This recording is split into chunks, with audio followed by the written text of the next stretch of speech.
Datin Seri Rosmah Mansor has been found guilty by the High Court on all 3 counts of graft in her solar hybrid graft trial involving 369 rural schools in Sarawak. She was sentenced to 10 years jail and fined a whopping 970 million, the largest amount imposed by the High Court for a graft case. High Court Judge Muhammad Zaini Mazlan said should Rosmah fail to pay the fine, she will be liable to a total of 30 years in jail, owing to the 3 charges for which she was found guilty.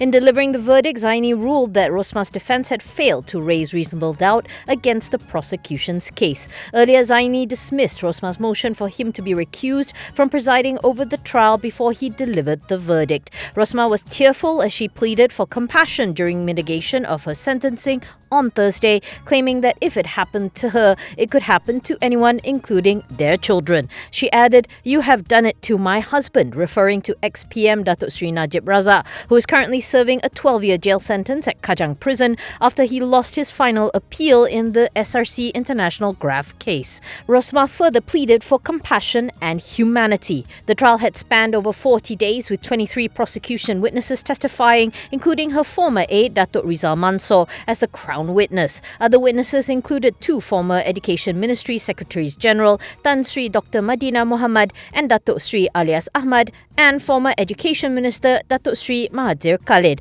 Rosmah also continued to maintain her innocence and blamed Rizal, fingering him as the one who was familiar with Jepat Holdings, the company at the centre of this graft trial, saying that if she wanted to solicit money, she would have solicited in other places. Rosmah also highlighted her contributions, namely her brainchild, Program Permata Negara for Early Childhood Education, and said that she was happy to have contributed to the well-being of the country.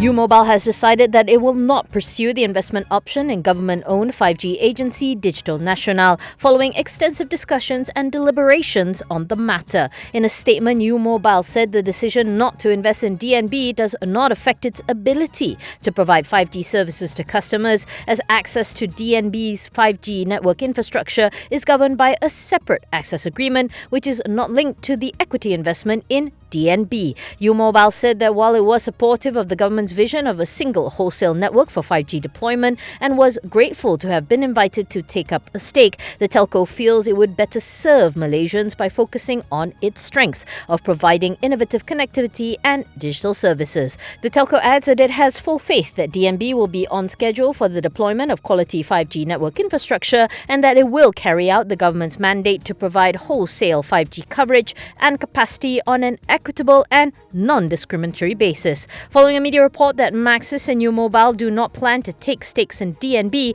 the agency said the execution of share subscription agreements with the mobile network operators will be concluded soon.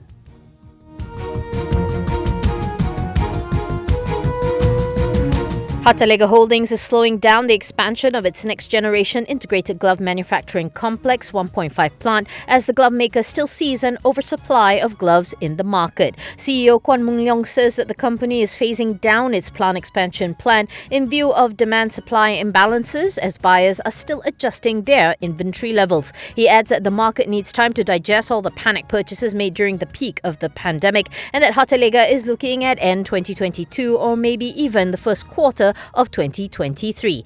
NGC 1.5 comprises 4 plants with 48 lines in total that will produce approximately 396,000 pieces of gloves per annum per line. Speaking to reporters after the company's AGM, Kwan notes that the average selling prices have bottomed out due to the low prices of glove products. Commenting on the rise of glove companies from China, Kwan says that Hata looks to the government to provide a conducive business environment for the glove sector to compete with other countries, as well as business-friendly policies that are favourable to the cost of doing business. He adds that while China still only accounts for about 20% of global capacity to Malaysia's 51%, China does have an advantage in terms of energy costs because of their use of coal. Even so, Kwan says Hata will remain focused on cost optimization and automation in the face of stiff competition. Chief Business Officer Kwan Moon Keng also points out that Chinese producers are selling below $20 and the Malaysian manufacturers are still selling above $20 for 1,000 pieces,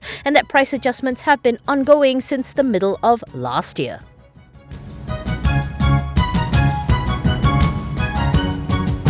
FarmFresh claims that it is still very profitable despite dealing with profit compression of up to 3% due to costlier grain, the main component of animal feed. This also comes at a time when fuel and transportation have become more expensive. According to Group MD and CEO Loy Tuan Ee, the company will not solely rely on continuous price hikes as a mitigation strategy, while it is still profit-making as its market share stays strong. Loy says that under the fresh milk category, FarmFresh has a market share of 51% in Malaysia. For the overall liquid product category, he says the milk producer's Malaysian market share is 23%. FarmFresh had previously increased the prices of its chilled ready-to-drink products in Malaysia by an average of 5% effective mid-July 2022 and increased prices for its chilled RTD products in Singapore by an average of 10% effective August 1st. Lui was talking to reporters after the launch of the FarmFresh Jaya Grocer collaboration, under which FarmFresh has set up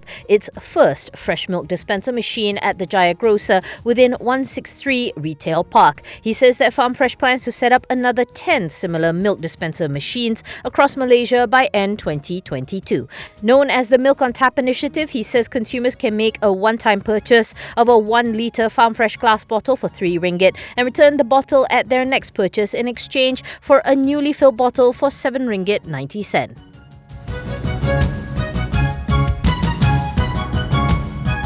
Malaysian retail sales rose 62.5% in the second quarter compared with the same period in 2021, reaching a new record level according to latest figures released by independent retail research firm Retail Group Malaysia. It beat Malaysia Retailers Association and Malaysia Retail Chain Association members' expectations, which had estimated in June an average growth rate of 25.7% for the second quarter of 2022. RGM attributed the 2Q results to three main factors: the Hari Raya Festival, relaxation of COVID-19 SOPs, and the forced closure of many retail shops in May and June last year. For the first half, Malaysia's retail industry growth improved by 39.2% from the previous year's corresponding period. RGM also said that for the first time since the pandemic, all retail subsectors achieved positive growth rates during the second quarter, surpassing market expectations. As such, RGM is revising up its Malaysia retail industry growth forecast for full year 2022 to 31.7% from a previous estimate of 13.1%. It has also revised third quarter retail sales estimate up to 50% from a previous estimate of 3.4%. Conversely, the fourth quarter estimate has been revised downwards to 1% from the 3.6% estimated earlier in June, based on the high base a year ago as well as the current challenges of the retail industry. RGM notes that the recent increase in prices, some by double digits, has affected the purchasing power of the majority of Malaysian consumers. The association also points out that for many retail outlets, the staff shortage seen across the entire retail supply chain has affected their sales and operating hours.